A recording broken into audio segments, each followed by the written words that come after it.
Bien, yo quiero hablar del problema de los migrantes porque pues nos enteramos que se estrella un camión que llevaba 160 de ellos, que de estos 160 se mueren 55. Los gobernantes a nivel federal, a nivel estatal, todos con lágrimas de cocodrilo, todos dicen que lo sienten mucho y que están muy acongojados, pero que van a agarrar a los malos, a los culpables y a los traficantes. Llega el ministro de Relaciones Exteriores del corruptísimo gobierno de Guatemala también, puras lágrimas de cocodrilo, moqueando el señor para qué ayudar a los que no pueden ayudar en su propio país. A ver, ¿cuál es el problema?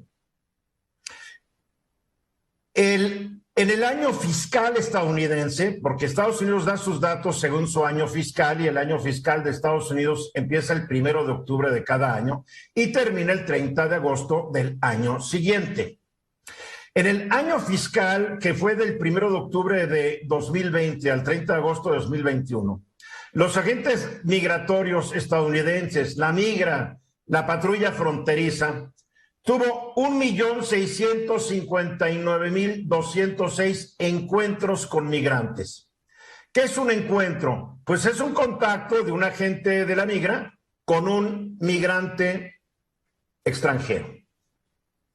Este dato de 1,659,000 y pico fue 4 veces más alto que lo que se registró en el año fiscal anterior y fue el número más alto en la historia jamás registrado. Para el gobierno de Estados Unidos, estos encuentros con migrantes resultan en dos: o la expulsión, deportación inmediata de los migrantes, que es la mayoría de los casos, o los arrestan, los detienen allá en Estados Unidos y después a la gran mayoría también los ponen de patitas en la calle. ¿Y cuál es la calle en donde los ponen? Pues el país por donde entraron, que es México. En muy pocos casos los suben a un avión y los mandan a sus países. Es más barato echarnos a nosotros el problema. Pero ahora vamos a ver estos números. El 37% de los encuentros de la migra estadounidense con migrantes fueron con mexicanos y el 63% fue con personas que no son de México. Estamos hablando de 1,051,000 personas. Entre ellos, 19% eran hondureños, 17% guatemaltecos, 6% salvadoreños, 3% brasileños, 3% nicaragüenses, 3% venezolanos, 3% haitianos y 2% cubanos. Nomás los mexicanos y los nacionales de estos 8 países mencionados son el 92% de los encuentros de la migra con migrantes ilegales. El 7,9%, el 8%, fue con personas que llegaron de todavía más lejos. Por ejemplo, 4,029 fueron rumanos, 1,366 fueron turcos y todos fueron detenidos en la frontera México-Estados Unidos. Entonces yo me pregunto, ¿cómo llegan a la frontera México-Estados Unidos 1,052,000 personas no mexicanas que de alguna manera entraron a México? ¿Y cómo entraron a México? Pues generalmente entran por la frontera sur de nuestro país. Después se las ingenian para atravesar todo el territorio nacional hasta que llegan a la frontera norte. ¿Cómo le hacen? ¿Cómo pudieron? Pues yo, para mí, que soy mal pensado, pues con la ayuda de organizaciones criminales especializadas en el contrabando de migrantes, coludidos con funcionarios de diversas instituciones, entre ellas el Instituto Nacional de Migración, la Guardia Nacional, las Fuerzas Armadas y los gobiernos y policías municipales y estatales de los estados por los que van. La Oficina de Naciones Unidas contra la Droga y el Delito señala que el contrabando de migrantes es un delito con grandes beneficios. De acuerdo a las autoridades de Estados Unidos, el contrabando de migrantes ya es tan redituable como el narcotráfico. Y si sabemos que el narcotráfico ensucia a todas las autoridades que tienen contacto con ellos. ¿Por qué no van a ensuciarse las autoridades con los contrabandistas de seres humanos? Recordemos, esto no es tráfico de personas, esto es contrabando de personas. ¿Cuál es la diferencia? El tráfico es cuando las personas son obligadas en contra de su voluntad y son enviadas a otro lugar. El contrabando son personas que por su pobreza, por los desastres naturales que hay en su país, por la violencia, por lo que quieran, piden ser llevados.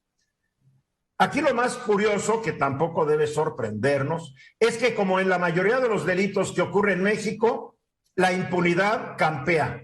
¿Cuándo se enteraron la última vez que agarraron una banda de contrabandistas de seres humanos, de migrantes? Porque el subsecretario de Seguridad Pública el otro día estaba presumiendo, agarramos un tractocamión aquí y otro tractocamión aquí, agarramos en total 900 personas. Sí, claro, está muy bien, pero ¿cómo se colaron 1,051,000 personas?